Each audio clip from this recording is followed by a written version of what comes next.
अस्सलाम वालेकुम व्यूअर्स, मैं गुलाम दस्तगीर हूँ और आप हमारा यूट्यूब चैनल क्राइम डायरीज़ देख रहे हैं। आपको फैसलाबाद से इंतहाई अफसोसनाक खबर से आगाह करें। फैसलाबाद के इलाके समनाबाद के एरिया में रिसाला रोड पर एक मस्जिद में बड़ा अफसोसनाक वाक़या पेश आया।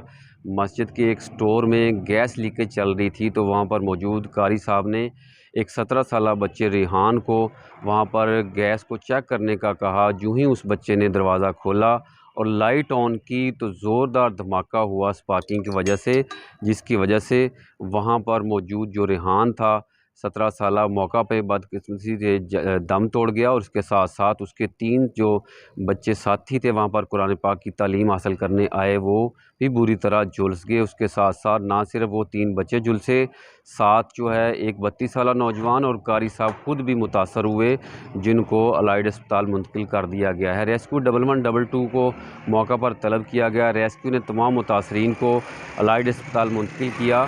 तो अलाइड अस्पताल ज़राए का कहना है कि जो मुतासरीन हैं उनकी हालत अब ख़तरे से बाहर है। इनकी बच्चों की उम्रें 10 से 15 साल के दरमियान हैं और इसके साथ साथ उनके जिस्म का जो हिस्सा है वो 15 से 30% जो है वो झुलस गया है। बड़ा अफसोसनाक वाक़या यहाँ पर पेश आया है।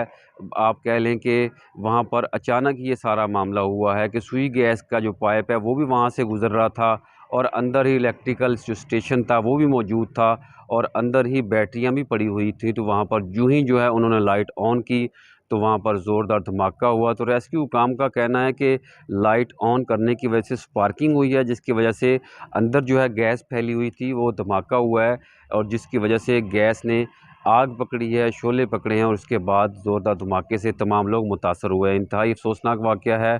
शहर में जूँ-जूँ ये ख़बर फैल रही है, इंतहाई अफसरदा माहौल है। बड़ा ही अफसोसनाक ये वाक़या पेश आया है। व्यूअर्स, इस तरह की ख़बरों से बाखबर रहने के लिए और दीगर मालूमात से अपडेट रहने के लिए हमारे यूट्यूब चैनल क्राइम डायरीज़ को सब्सक्राइब कर लें।